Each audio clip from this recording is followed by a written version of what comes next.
In a world in which it is increasingly easy to travel, people of different cultures are more likely to mingle. Multiculturalism will be increasingly common. So there is a reliance on presenting the self and reading other selves as worth of trust. In 2017, TMO of Copenhagen realized that the tourism as we know it is over.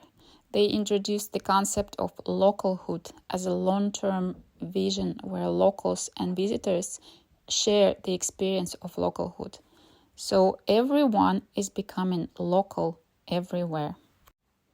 Personally, I certainly did not expect to find myself in such a culturally diverse environment in the remote place in the Arctic.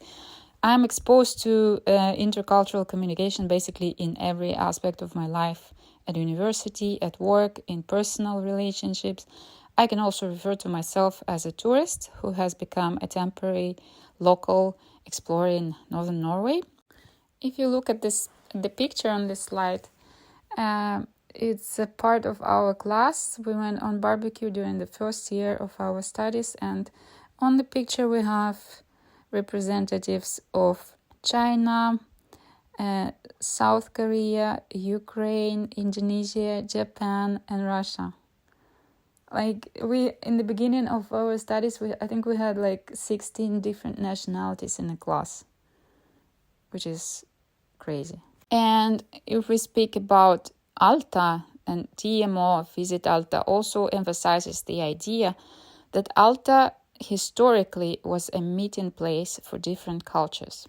The famous rock art in Alta, the large number of petroglyphs indicate that. Moreover, we can consider these petroglyphs as a universal language, a symbolic language, and because they were left intentionally, the message about what was important could be addressed also to future generations. We can say there's an intercultural communication happening throughout the time, from past to future. Past communicates with future. That's very interesting.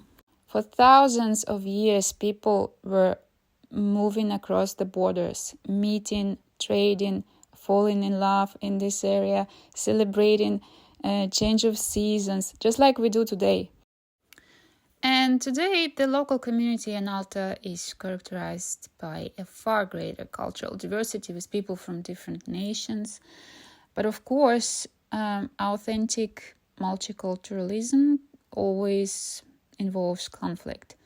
There is no guarantee of equal distribution of power, resources, and opportunities across cultures.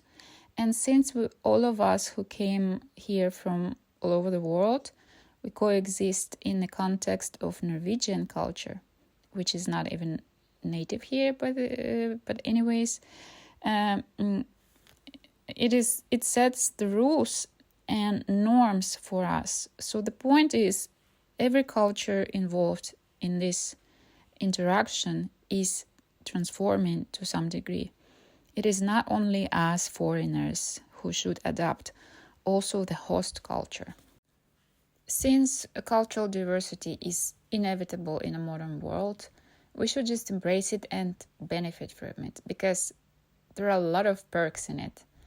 And we can see it when, for example, we have discussions in a class, because these discussions are always so broad and it facilitates thinking outside the box by embracing multiple perspectives that would never cross your own thoughts.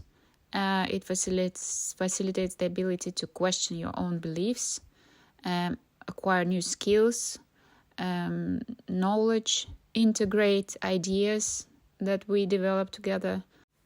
And I think that Norwegians do realize the benefits of cultural diversity very well. That's why they are so welcoming and hospitable when, to representatives of other cultures, welcome to Norway.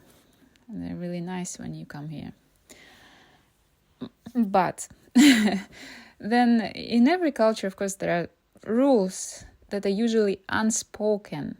And these rules navigate the behavior of a certain cultural group. And those rules make sense in a place where you grew up. But in my opinion, not all of them make sense in Norway. Norway, of course, has its own rules and norms, and we need to adapt to them, but Norwegians should communicate them, which they normally don't. And it creates a lot of confusion. For example, at workplaces, there's minimum of guidance and instructions. And there should be. So whatever is assumed and unspoken should be communicated in intercultural interaction. As well as all parties involved into intercultural communication should be aware of how culture shapes perception of reality of individuals. And again, there should be an effort to get to know each other and how we perceive the reality. Any sociocentric behavior should be avoided. Instead, the right approach is cultural relativism, which refers to not judging different culture to your own standards of what is right and wrong.